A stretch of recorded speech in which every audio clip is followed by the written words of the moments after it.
When we wander over to the 30 in the story, the environment, we note two things.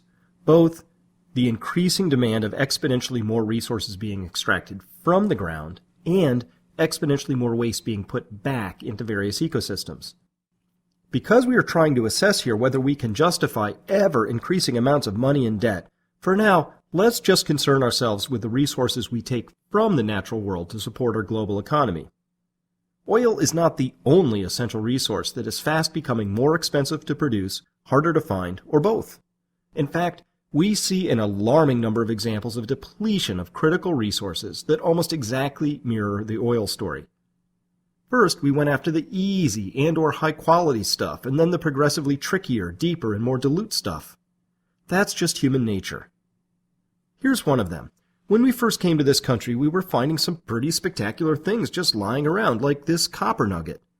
Soon all of those were gone, and then we were into smaller nuggets, and then onto copper ores that had the highest concentrations. Now we have things like the Bingham Canyon mine in Utah. It's 2.5 miles across and 3/4 of a mile deep, and it started out as a mountain. It sports a final ore concentration of just 0.2%. Do you really think we'd have gone to this effort if there were still massive copper nuggets lying around in stream beds? No way. Let's take a closer look. See that truck way down there? It's fueled by petroleum, diesel specifically. If we couldn't spare the fuel to run that truck, what do you suppose we'd carry the ore out with? Donkeys? These trucks carry 255 tons per load. Suppose a donkey could carry 150 pounds. This means this truck carries the same in a single load as 3,400 donkeys. That's quite a lot of donkeys. My point here is that a hole in the ground a couple of miles across and 3/4 of a mile deep is a pretty spectacular display of the use of energy.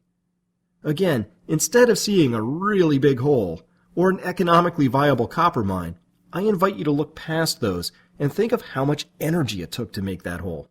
When energy begins to get scarce, it seems unlikely to me that we'll be digging too many more holes like this one, which means we'll be taking less copper out of the earth to support our desire for an ever-expanding economy. Now, here's where the concept gets interesting.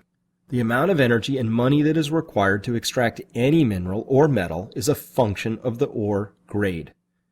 We would measure that as the percent of the ore that consists of the desired substance. So, a 10% copper ore, for example, would consist of 10% copper and 90% other stuff that's not copper. If we plot out how much other stuff we have to extract and then dispose of in our pursuit of our desired substance, like copper, we get a chart that looks like this. Look familiar to you yet? It should. It's a non-linear chart. It tells us that if we had an ore body with only 0.2% copper in it, we'd need to mine 500 pounds of ore in order to extract 1 pound of copper. I used this particular value because that happens to be the concentration of the Bingham Canyon mine.